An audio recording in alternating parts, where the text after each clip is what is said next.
Unfiltered digital daily show. I had a conversation with Jasmine Crockett as she blistered the GOP over the government shutdown, chaos, and lies. So, quote, Representative Jasmine Crockett delivered a blistering takedown of the GOP shutdown hypocrisy, torching their lies on health care and immigration while calling them, quote, trashy, tacky, and ridiculous, end quote. She reminded viewers that the shutdown is being fueled by trillion-dollar cuts to Medicaid, Medicare, and ACA sublines rather, and called out Republicans for trying to shift blame. Crockett flipped Trump's own words, quote, if there is a shutdown, you blame the president, end quote, and said plainly, quote, go ahead and blame me, end quote. Her verdict on the GOP was, quote, these people cannot govern, end quote. Let's go to the video on Roland Martin Unfiltered. Check it out. All right, folks, day one, the Republican-led government shutdown, and man, it's getting a little funky. Republicans keep blaming Democrats, and they keep advancing the lie over and over and over that Democrats are trying to get health care for undocumented workers who they call illegal aliens.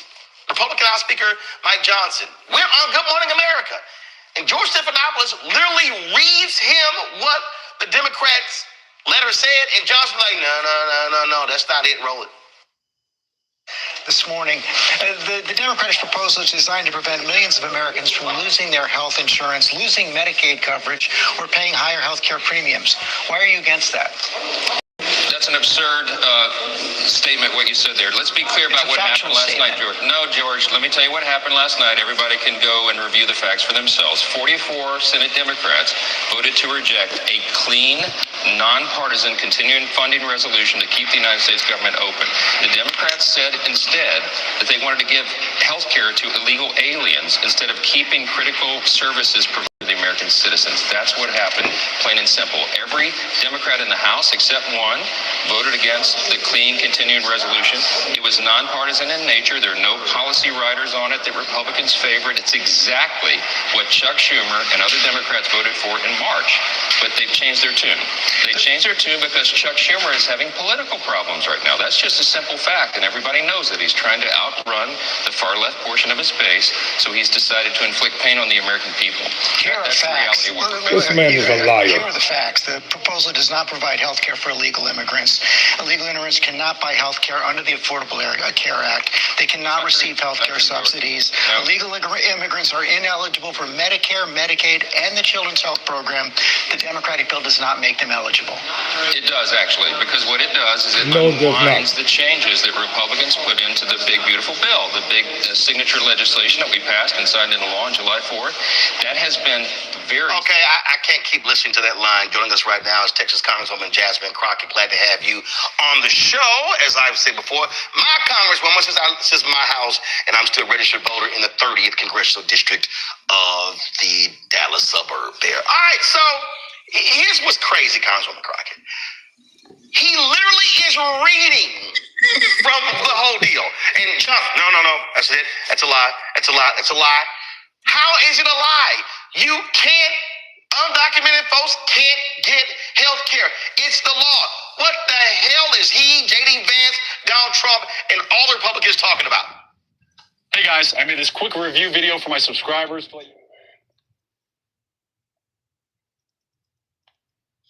Facts. I mean, we know that. That's what 30th Congressional District of the Dallas suburb there. All right, so here's what's crazy, Congresswoman Crockett. He literally is reading from the whole deal. And John, no, that's it. That's a lie. That's a lie. That's a lie. How is it a lie? You can't, undocumented folks can't get health care. It's the law. What the hell is he, J.D. Vance, Donald Trump, and all the Republicans talking about?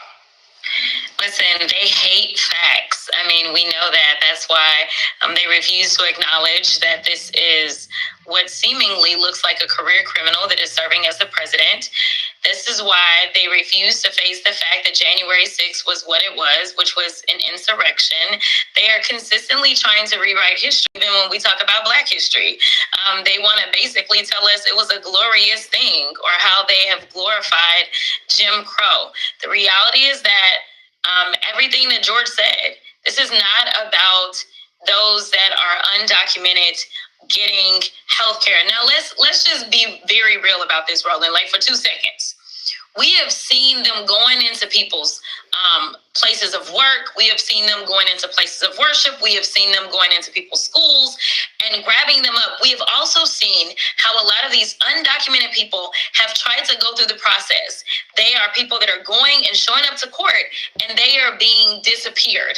So you tell me, how many of them you think are about to say, well, you know what, but I do want to sign up for that health care that I'm not entitled to because the Democrats are about to fight for it. Like, that doesn't even make sense. That doesn't make sense. Literally, they are throwing people into alligator Alcatraz, but now they are trying to sell us on this. That's not what it is. What it is that they are proposing to take $1 trillion out of the healthcare ecosystem. They have decided that they are going to slash Medicaid and Medicare funds. They have decided that these subsidies that were helping some people actually be able to afford their health care, which is life-saving for some people, that they want to roll back that subsidy for those that are on the Affordable Care Act. That is what this is about. And then they want to say, well, this isn't the time to talk about it. Well, I can remember so many times where we were dealing with a shutdown and they decided to inject the issue of, say, the debt ceiling and capping that off and not raising it and things like that. And the final point that I'll make, Roland, is that these people are trashy and tacky and ridiculous, because he's referencing that there was a continuing resolution done in March. Yes, they never passed an appropriation all of last year. And now we are at yet another deadline for a new appropriation, and they can't get those passed. These people cannot govern. I am tired of people giving them the benefit of the doubt and acting like they are serious. Take them as seriously as you take the president's tweets. Absolutely. And again, they keep saying it. And then what got me was he said, well, no. They literally presented to us a document. Okay, show us the document. Show us the document where it says we want health care for undocumented people. No, they don't have a document to that effect. And I want to be clear that this shutdown is going to impact everyone. It's going to impact our constituents and their constituents alike. But also the things that we're pushing for as Democrats, basics around health care. This is the party allegedly that is pro-life, at least until the life clearly shows up, and then they don't care. We are trying to do everything that we can to minimize the damage that has been caused by this administration, as we are dealing with record unaffordability that was absolutely avoidable, because this is not where our economy was. It wasn't necessarily where people wanted it to be, but it is 10 times worse, and we're not even a full 9 months in. So we are trying to make it to where, as people's other costs are increasing, whether it's their food, whether it's their rent, whether it's the education for their children, we are trying to make it to where, at least when it comes to healthcare, those costs are not somehow slamming them against the wall, when we know that they are already going to endure an increase because of the big ugly bill. This is going to be yet another second setback for people, and we are trying to minimize the damage. So, this is what I keep getting. Do Democrats have the tenacity, the guts to hold out? Republicans are trying to blame them. They're trying to say it's all on Democrats. It's their fault. And so, what is the messaging strategy to hammer this thing home, as opposed to y'all getting blamed? I'll tell you exactly what the message strategy should be. Hold out. That's it. Don't agree to anything that they want. They want unconditional surrender from the Democratic Party. They don't want there to be a Democratic Party. They don't want there to be an independent party. They do not want there to be consensus of free speech in this nation. They want people to bow down to them. That's what they want. They want to recklessly ruin this country. They want to recklessly take everything away from everyday people and give it to the rich and the powerful and their cronies and maintain power at any cost. Lie, cheat, steal, deflect, deny, deflect. They all read from the same page. They all speak from the same playbook. And you look at that dude and you can tell he's an unmitigated liar. And he calls himself a Christian. I don't know what kind of God would even want him in his kingdom, because he sold his soul a long time ago. I'm so tired of hearing these so-called Republicans talking about they're Christian. The slave owners called themselves Christians too. Remember that. While they were raping and pillaging and murdering and castrating the slaves. And I'm not going to ever let America forget about what happened to my ancestors. Never. Just like people don't forget about the Holocaust, we're not going to forget about slavery. Well, first of all, I don't do messaging strategy for the party. But what I will tell you is that I have been very clear. The Republicans control the White House, the Senate, as well as the House. And effective leadership starts at the top. These are the words of the current president. He ain't saying it currently, but we know that Donald Trump historically said, if there is a shutdown, you blame the president. Well, I'm just asking his followers and mine to listen to his own words and go ahead and blame him. And we know that he's to blame because there was goodwill on behalf of the minority leadership. They were trying to meet with him, and he didn't feel like it was just that important. In addition to that, once they finally did have a meeting, he obviously did not take it seriously, and he did not engage in good faith negotiations. In addition to that, we know that when we passed legislation, as soon as this guy came in, he impounded funds. He stopped sending money out that we had appropriated. So not only do you need to come to the table, but you need to tell us why we can be assured that once we get what it is that we're asking for, that you won't just go and violate the law and do whatever you want to do anyway, which is what he's been doing ever since he's been in office. So we have a long list of reasons not to give in, especially when you get nothing. Like, why? Like, he's not who our voters voted for. That's not who elected those Democratic senators. The Democratic senators were elected by presumably Democrats, and they were elected to do smart things. They were not elected to roll over like the entire Republican Party has done, even to the peril of their own. I signed up for a tax lien workshop so I could expose their tactics, and here's what I discovered. So I came across... Let me interject this once again here, and I'll get back to Jasmine Crockett in a minute.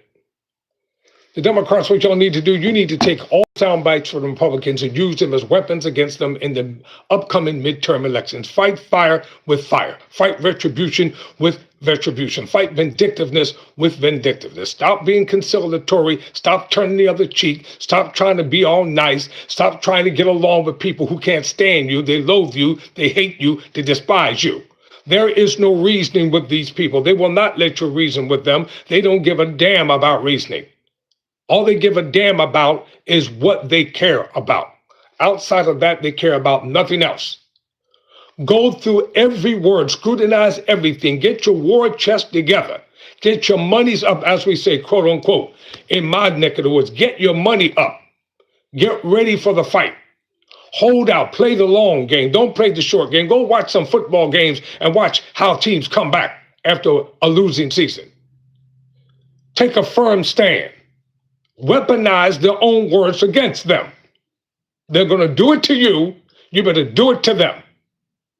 Weaponize, pound, hit. Get out on the campaign trail. Stop talking proper. Stop being sedity. Stop being stuck up. Get out into the streets. Talk to everyday people. Make your positions known. Get in the fight whether you win, lose, or draw.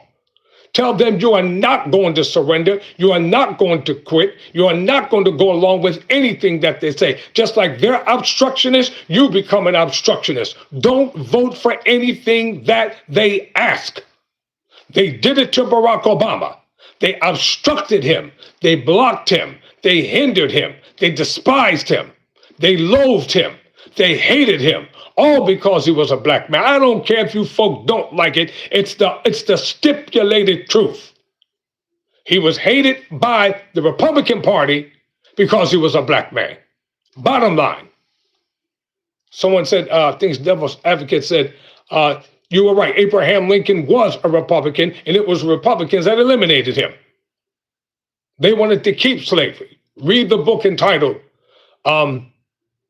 Forced into Glory by LaRon Bennett Jr., Ph.D. It's a true story about the Emancipation Proclamation. And people got to stop trying to get along with their enemies. I long gave up on trying to get along with my enemies. I don't try to get along with my enemies. I'm not trying to get along with the people who framed me, set me up, and sent me to prison. I don't give a damn about them. Point blank, I don't give a damn about them. I'm not trying to get along with them. You're not my friends. I have no rap for you. I ain't got nothing but disdain for you. That's it. That's how you win. You better take a playbook out of their page of how they won this election, and you better start doing the same thing. Midterm elections are coming up. Focus on the midterm elections. Get your behinds out in the streets and talk to your people. Forget about those college degrees and all that kind of stuff. Talk everyday language to people. And they'll get behind you, and they'll turn out in unprecedented numbers. And you can get back the Senate, and you can get back Congress. But you're not going to do it by playing nice. Now let's get back to Representative Congresswoman Jasmine Crockett.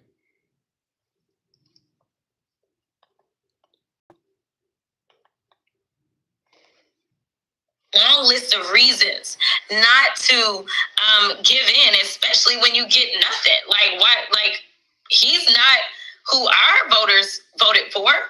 That's not who elected those Democratic senators. The Democratic senators were elected by presumably Democrats, and they were elected to do smart things. They were not elected to roll over like the entire Republican Party has done, even to the peril of their own constituents. One of the things that I think is important, and I said this yesterday, Bishop William Barber always talks about this. He says that what's critical is showing impacted people, showing those folks, hearing from them, not just having political leaders talk. Your thoughts on that as well, because that way, when you have the children of government workers, the people who are directly impacted by a government shutdown, speaking about how this pains them, I think that's also effective for people to hear from those voices. No, that's absolutely right. There were a couple of press conferences that were held yesterday by the Democratic caucus, because we've been here in D.C. ready to work. And in those press conferences, definitely there were some voices of people that talked about the importance of, number one, healthcare. And I'm sure as we start to truly feel the impacts as it relates to federal workers, that some of those stories will absolutely come forward too. What we have found in polling, though, I will be perfectly honest, is because of probably the demonization of so many federal workers for so long by the right, that we don't end up getting as much sympathy for them as, in my opinion, we should. Instead, it's a matter of people are pretty much saying, you know what, how is this going to impact me? So when they're going through the airports, I think the stories of, the fact that the lines are even longer, that their waits are longer, that flight delays are even worse. We know that the last time... Hold up.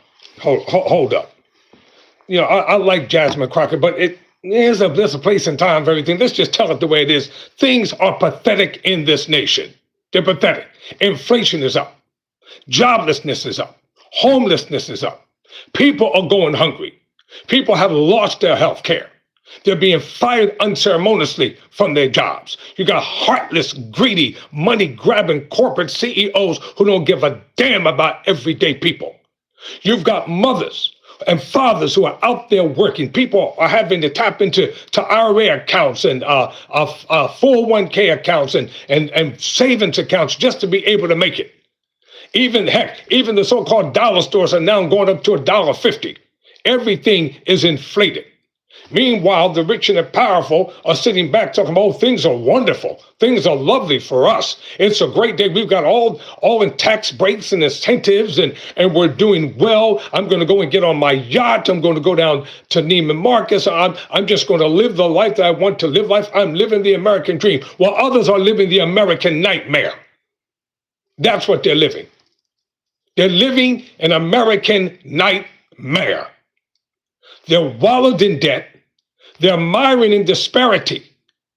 People are sitting up worried at night. They can't sleep. They can't eat. They're working more than 40 hours per week. Massive taxes are being taken out of the paychecks of everyday people. You go to a lot of places and the services are lousy. People have despicable attitudes because they're being overworked. Everybody around the country, and Republicans don't want to admit it, they are hurting the people in their own constituents are suffering as well. Their people are hurting. Their people are suffering. The agriculture industry is shot and going to hell. Now they're trying to bring back the DACA program that President Obama had, because it was eliminated, because they need people to work the fields and take care of the agricultural needs of the country. Stop blindly going along with any and everything and pretending that everything is all right. Everything is not all right. And until people get it together and wake up, get your mind on the midterm elections, and the hell with all this fancy talk. Show up, show out, let them know that we still have the freedom of speech. We still have a constitutional right to be able to vote. You got to show these people what real power is. And how do you do it? You show it by going to the polls. Even if you don't feel like voting, vote anyway. Stop listening to the mitigated lies that these people continuously spew out of their mouths on a daily and a continuing basis. They're reading from teleprompted lies. That's why they like to go on specified networks that treat them with kid gloves. You couldn't pay me to be a politician. Under no circumstances or situations could I ever be a politician. We're supposed to be concerned about the trajectory of how to take care of each other in this nation, whether we agree or disagree, whether we're segregated or non-segregated, whether we're on the same page or not. Human beings are human beings. Bottom line. That's how the Democrats better start talking. Forget the proper talk. Forget the points. Forget the script. When you hold a press conference, stop being all stuck-ups and sedity and let them know all hell's about to break loose. We're tired of being nice. Shut it down. Now, shut it down. That's how you defeat your enemies. I've never seen a boxer get in a ring and go hug his opponent. They're in the ring to beat the hell out of their opponent. That's what people spent their money for. When Muhammad Ali was alive, they came because they wanted to see him obliterate his opponents. When Tyson was in his prime, they came to see Tyson knock somebody the hell out. That's what they paid for. 1, 2, 3, bam, go to sleep. When you pay your money to go to a football game or basketball game, you want the home team to win. You're not coming there to lose. The name of the game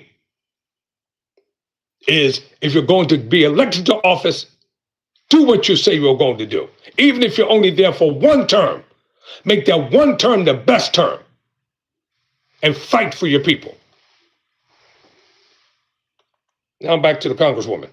We were able to get out of a shutdown, which again was another Trump shutdown. It was because of air traffic controllers. Air traffic controllers said we out, and they were the ones that single-handedly brought this thing to an end, because now you've got corporations that are calling in to the president and talking about the amount of money that they're losing in commerce. You also have just passenger airlines that are calling in, talking about the amount of money that they're losing.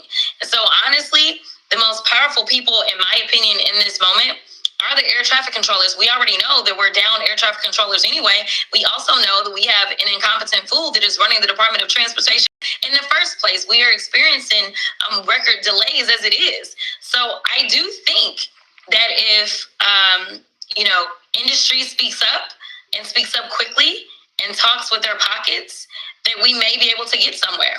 Hey guys, this is Senator John Ossoff in Georgia, and please boycott, boycott, boycott. That is critically important. I got a panel here. They got one question each for you. So let me go to them. Rebecca Carruthers, President, CEO of Fair Election Center. Your question for Congresswoman Jasmine Crockett. Thank you, Congresswoman. What should ordinary, everyday Americans be doing at this point in response to the government shutdown? Yeah, so one of the things that I think is important kind of goes along with what Roland was just asking. I think they should be documenting their experiences. I always tell people that the power belongs to them. And so tell your own story. You don't have to wait on somebody else to call you and tell it. There's so many times that we've seen certain stories that really have touched people and have gone viral. So I say document what you're going through, whether it is, you needed to leave the country for an emergency of some sort and you're having issues as it relates to your passport, or whether it's the fact that, you missed a flight because of what's going on, and now you missed out on, say, a job opportunity. Whatever your story is, or if you're a veteran and you're at the VA and you're not getting services like you need, definitely document this. And it is my hope that the morality of Americans, good patriotic folk, speaks up and elevates a lot of these stories. So I would say document.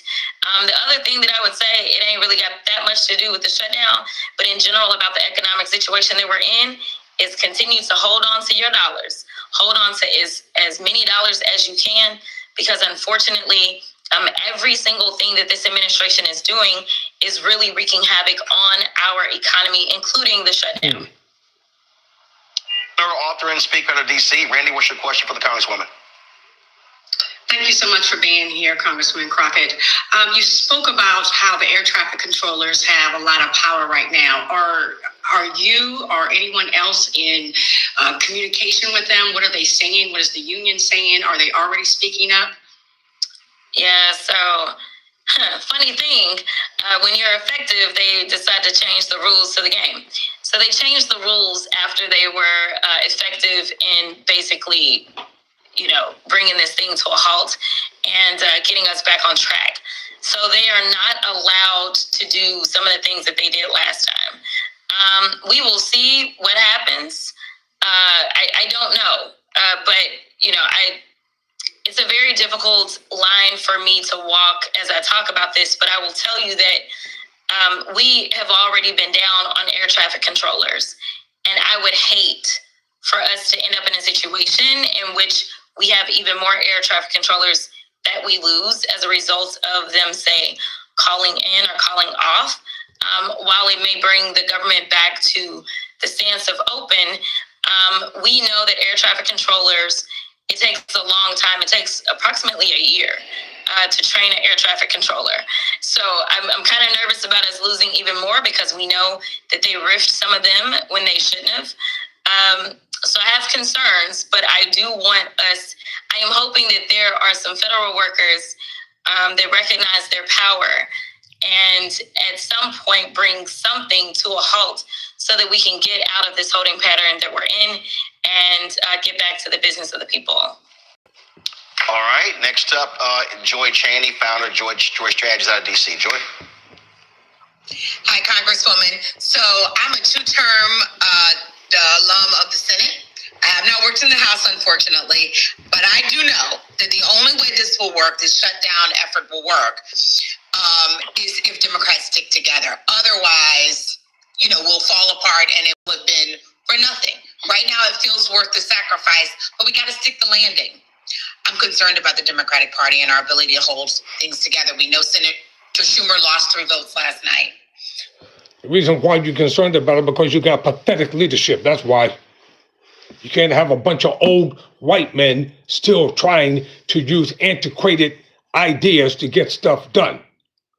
You got to have young, fiery people at the helm who will throw all caution to the wind. And let it be made known, the gauntlet is thrown down. We're not bowing down. I'm not going to scratch where I don't itch. I'm not going to laugh when I don't feel like laughing. And I'm not going to vote along with anything that you all ask me to vote along with. That's the bottom line. That's how you break people when they try to break you. Like my mother used to tell me when I was growing up and I got into a fight, you better not be a coward and you better not run. You get your behind out there and you're going to fight, win, lose, or draw. It's time for these politicians, suck it up. You wanted the job, you got the job, now do what you say you were going to do. And stop making excuses. Just get the freaking job done. What are you telling your Democratic colleagues about sticking together? And, how is your voice carrying in those corridors of power? Yeah, so I don't know that the Senate listens to a word that I have to say. They are considered the upper chamber. So I don't know that they're necessarily listening to me. But one of the things that I actually proposed to a senator that I am close to prior to the shutdown was that we caucus together, that we have House Democrats and Senate Democrats come together. Most people would probably be surprised to find out that we don't actually do that at all. At least not since I've been in Congress. We've not come together as one caucus. So I am hoping that we can come together and start to hear each other out, and also strategize together. I think that, having 200 something other Democrats in addition to, the 40 something senators, I think it really could be impactful. And we know that in the House, we only lost one Democrat when this vote came up. So I am hoping that leadership is talking. There was another member that actually brought up us coming together. And I think that if they can start to get to know us and hear our voices, that it'll be a lot easier to stick together if there's a total of, close to 260 Democrats between the chambers. Coming together? All right, then. Well, Congresswoman Crockett. Wait a minute. Coming together? There is no coming together. They don't want to come together. They want to rule by hook or crook. Come on, Crockett. What's wrong with you? What do you mean we're coming together? We're going to caucus together. There is no togetherness. There is no caucusing together. There is no ideological-ism togetherness here. There is none. You are the enemy. You should be diametrically opposed to everything that you're doing. And forget about coming together with them. It hasn't worked. It's not going to work. Because the current administration is going to tell them there will be no togetherness. It's a whole lot going on, and we're going to stay on top of this as well. A lot of people are going to be impacted by it. And look, at the end of the day, stay strong, stay firm, because these folks here, they wanted control. Well, they got it. Now they got to own it. Yeah. Thanks so much. All right. Thanks so much. Hello. I Well, thank you all for putting up with me for tonight. Thank you for listening. Never surrender, never quit. Thank you for all those who have subscribed to the channel. Thank you. Listen, I actually go off air and I look at all these comments. I pay attention to everything. I want to thank you all for being a part of the program on tonight. And on this channel, as I've said before, I keep it real over here, for real, for real. I keep it real, and I'm not going to play with people's time because we're all busy. And many times people, they miss the headlines, they miss what's going on in the country and in the nation. And for some, this is the only outlet, the independent outlet they're going to get it pure and chase from. Never surrender, never quit.